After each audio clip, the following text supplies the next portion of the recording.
நம்ம மொபைலில் நம்ம சார்ஜ் பண்ணும்போது ஸ்லோவாக ரொம்ப ஸ்லோவாக வந்து சார்ஜ் ஆகிட்டு இருக்கும். கிட்டத்தட்ட 1 ஆர் 2 ஹவர் கூட டைம் எடுத்துகிட்டு இருக்கும். ஏன் இந்த மாதிரி பிரச்சனை நமக்கு வருது?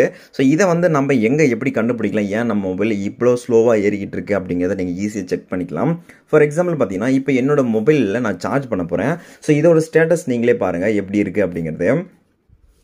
ஓகே, நான் உங்களுக்கு அந்த ஸ்க்ரீன்ஷாட் எடுத்துறேன். ஏன்னா நம்மக்கிட்ட அடிஷ்னலாக எந்த ஒரு பாக்ஸும் சுவிட்ச் பாக்ஸும் கிடையாது. ஸோ அதனால தான் பார்த்தீங்கன்னா நம்ம ஜஸ்ட் ஸ்க்ரீன்ஷாட் எடுத்துடலாம். ஸோ அதுக்கப்புறம் உங்களுக்கு எக்ஸ்பிளைன் பண்ணுறேன். உங்களுக்கு அப்போ தான் புரியும் என்னன்ட்டு. இப்போ என்னோட மொபைலில் பார்த்தீங்கன்னா 1050 மெகா ஆம்ஸில் நம்மளுடைய மொபைலில் சார்ஜ் ஆகிட்டு இருக்கு. அது மட்டும் இல்லாமல் பார்த்தீங்கன்னா நம்மளுடைய பேட்டரி என்ன டெக்னாலஜியில் யூஸ் பண்ணியிருக்காங்க, அண்ட் தென் முக்கியமாக டெம்பரேச்சர் எவ்வளோ இருக்குது அப்படிங்கிறத செக் பண்ணிக்கலாம். அது கூடயே நம்மளுடைய பேட்டரி குட்டாக இருக்கா பேடாக இருக்கா அப்படிங்கிறத நம்ம ஈஸியாக தெரிஞ்சுக்க முடியும். ஏன்னா பேட்டரி பிரச்சனை இருந்தால் கூட நமக்கு சார்ஜிங் ஸ்லோவாக இருக்கும். ஓகேங்களா? ஸோ இப்போ நீங்கள் உங்களோட மொபைலில் இதே போல் நீங்களே தெரிஞ்சுக்க முடியும். அது மட்டும் இல்லாமல் இதை வச்சு நீங்கள் உங்களுடைய மொபைலுடைய அந்த கேபிள் பிரச்சனையாக இருக்கா இல்லை அடாப்டர் பிரச்சனையாக இருக்கா அப்படிங்கிறத நீங்கள் செக் பண்ணிக்கலாம். ஸோ ஃபஸ்ட்டு இந்த ஆப் இன்ஸ்டால் பண்ணணும் அப்படின்னா வீடியோ கீழே இருக்க டிஸ்கிரிப்ஷன் லிங்க் கொடுத்துருக்கேன். லிங்கை யூஸ் பண்ணி நீங்கள் இந்த ஆப்பை டவுன்லோட் பண்ணிக்கலாம். ஸோ டவுன்லோட் பண்ணிட்டு அப்புறம் பார்த்தீங்கன்னா இப்போ நீங்களும் உங்களோட மொபைலை சார்ஜ் பண்ணும்போது உங்களுக்கு எவ்வளோ speed milli arms power source கிடைக்குது அப்படிங்கிறத நீங்கள் செக் பண்ணிக்கோங்க. 1050 எனக்கு இருக்குது. இதுவே நீங்கள் செக் பண்ணும்போது உங்களுக்கு மினிமம் பார்த்தீங்கன்னா 1300 400 கூட போகும். ஏன்னா அதை நீங்கள் ஃபாஸ்ட் சார்ஜிங் எந்த மாதிரி இருக்கோ அந்த அளவுக்கு இருக்குது. அதுக்கு முன்னாடி உங்களுடைய கேபிள் எந்த அளவுக்கு இருக்குது, உங்களுடைய அந்த அடாப்டர் எந்த அளவுக்கு இருக்குது அப்படிங்கிறத நீங்கள் ஃபஸ்ட்டு செக் பண்ணிக்கோங்க. எப்படி செல்ஃபாக செக் பண்ணிக்கலாம் அப்படின்னு பார்த்தீங்கன்னா, ஃபஸ்ட்டு உங்களுடைய இந்த ஆப் இன்ஸ்டால் பண்ணிட்டு செக் பண்ணிக்கோங்க. அதுக்கப்புறமா உங்களுடைய கேபிள் ஃபஸ்ட்டு எப்படி இருக்குது அப்படிங்கிறத பார்த்துக்கலாம். நான் பார்த்தீங்கன்னா ஒட்டுப்பட்ட கேபிள் யூஸ் பண்ணிட்டு இருக்கேன். நிறைய பேர் இந்த மாதிரி யூஸ் பண்ணிட்டு இருப்பாங்க. ஏன்னா நம்ம இஷ்டத்துக்கு நம்ம சார்ஜ் பண்ணிட்டு இருப்போம். எந்தெந்த டைப்லலாம் யூஸ் பண்ணக்கூடாது அந்தந்த டைப்லலாம் பார்த்தீங்கன்னா நம்ம வந்து சார்ஜ் பண்ணிட்டு இருப்போம். இப்போ இமேஜ் எடுத்து பார்த்தீங்கன்னா அந்த மாதிரி கூட சில சார்ஜ் பண்ணுவாங்க. அப்படி பண்ணுறதுனால சீக்கிரமாக இது வந்து பிஞ்சு போயிடும்.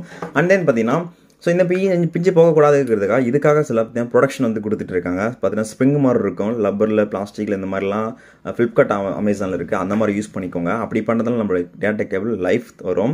அண்ட் தென் பார்த்தீங்கன்னா ஸோ இந்த மாதிரி உங்களுடைய டேட்டா கேபிள் எந்த அளவுக்கு கொடுமையாக இருக்குது அப்படிங்கிறத நீங்கள் வந்து செக் பண்ணிக்கோங்க. அடுத்ததான் அடாப்டரு. ஸோ பார்த்தீங்கன்னா நான் 3 டிஃப்ரெண்ட்டான அடாப்டர் வச்சு செக் பண்ணி பார்த்தேன். ஸோ செக் பண்ணி பார்த்து தான் இது எனக்கு OnePlus ஓடுது. அண்ட் தென் பார்த்தீங்கன்னா இது மோட்டோ ஓடுது. ஸோ இது என்ன பிராண்டுன்னு இது MI ஓடுது. ஓகேங்களா? ஆனால் நான் யூஸ் பண்ணிகிட்டு இருக்கிறது MI மொபைல் தான் யூஸ் பண்ணிகிட்டு இருக்கேன். அடாப்டர் ஒரு பிராண்டு யூஸ் பண்ணுவேன், ஒயர் ஒரு பிராண்டு யூஸ் பண்ணிகிட்டு இருக்கேன். அப்படி பார்க்கும்போது பார்த்தீங்கன்னா எனக்கு இந்த MIக்கும் இந்த உடைய கேபிளும் பார்த்தீங்கன்னா கரெக்டாக நமக்கு சூட்டபுளாக இருக்குது. இது யூஸ் பண்ணும்போது நமக்கு சார்ஜிங் கொஞ்சம் ஸ்பீடாகவும் இருந்துகிட்டு இருக்கு.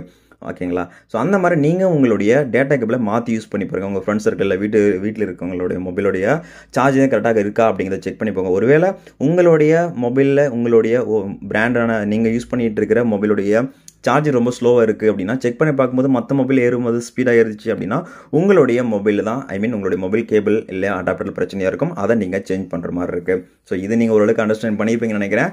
அண்ட் தென் பார்த்தீங்கன்னா அதுக்கப்புறமா சார்ஜ் பண்ணும்போது நிறைய பேர் ரொம்பவே டெம்பரேச்சர் அது இப்போ இருக்கிற டைமில் கண்டிப்பாக பார்த்தீங்கன்னா செம்ம ஹீட்டாக இருக்கும் மொபைல். அந்த டைமில் சார்ஜ் பண்ணும்போது உங்களுக்கு கண்டிப்பாக சார்ஜ் ரொம்ப ஸ்லோவாக இருக்கும்.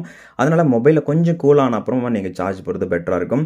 அதுக்கப்புறம் பார்த்தீங்கன்னா நீங்கள் எப்போவுமே வந்து சார்ஜ் போடும்போது முடிஞ்ச வரையிலும் உங்களுடைய எல்லா ஆப்ஸும் க்ளோஸ் பண்ணிக்கோங்க. எல்லா ஆப்ஸும் க்ளோஸ் பண்ணிட்டு ஃப்ரீயாக விட்டுக்கோங்க. அண்ட் தென் பார்த்தீங்கன்னா டேட்டாவே ஆஃப் பண்ணிக்கோங்க, இல்லை ஃப்ளைட் மோடில் போட்டுக்கோங்க. ஓகேங்களா? நீங்கள் நார்மலாக யூஸ் பண்ணுறது நீங்கள் நார்மலாக சார்ஜ் பண்ணுறதை விட நீங்கள் ஃப்ளைட் மோடோ இல்லை வந்து மொபைலை சுவிட்ச் ஆஃப் பண்ணிட்டு சார்ஜ் பண்ணும்போது அதை விட இதில் ரொம்ப ஸ்பீடாக ஏறும். ஏன்னா எந்த பேக்ரவுண்டில் எந்தெந்த ப்ராசஸுமே ஒர்க் ஆகாது. சும்மா சைலண்ட்டாக இருக்கும் மொபைல். கம்முன்னு இருக்கிறதுனால பார்த்தீங்கன்னா அதுக்கான வேலை என்னென்னா சார்ஜ் ஏறது மட்டும்தான். ஸோ அதை மட்டும் கரெக்டாக வந்து பார்த்துட்ருக்கும். அதனால் உங்களோட மொபைலை நீங்கள் முடிஞ்ச வரைக்கும் சார்ஜ் பண்ணும்போது எந்த ஒரு ஆக்டிவிட்டிஸ் வச்சுக்காதீங்க. அதை மொபைல் யூஸ் பண்ணுறதோ இல்லை வந்து டேட்டா ஆன் பண்ணுறதோ இல்லை ப்ளூடூத்தோ ஸோ இந்த மாதிரி எந்த ஒரு விஷயமும் இருக்கக்கூடாது. சார்ஜ் மட்டும்தான் ஏறும். அப்படி பண்ணும்போது உங்களுக்கு கண்டிப்பாக ஃபாஸ்ட் சார்ஜிங் வந்து இருக்கும். ஸோ ஸ்பீடாக வந்து சார்ஜ் ஏறும். ட்ரை பண்ணி பாருங்கள். இந்த ஆப்போட லிங்கை வீடியோ கீழே இருக்க டிஸ்கிரிப்ஷன் கொடுத்துருக்கேன். மேலும் உங்களுக்கு இந்த ட்ரிக்ஸ் பிடிச்சிருந்துச்சுன்னா மறக்காமல் நம்ம சேனலை சப்ஸ்கிரைப் பண்ணிக்கோங்க. இதை மற்றவங்களுக்கு ஷேர் பண்ணிக்கோங்க.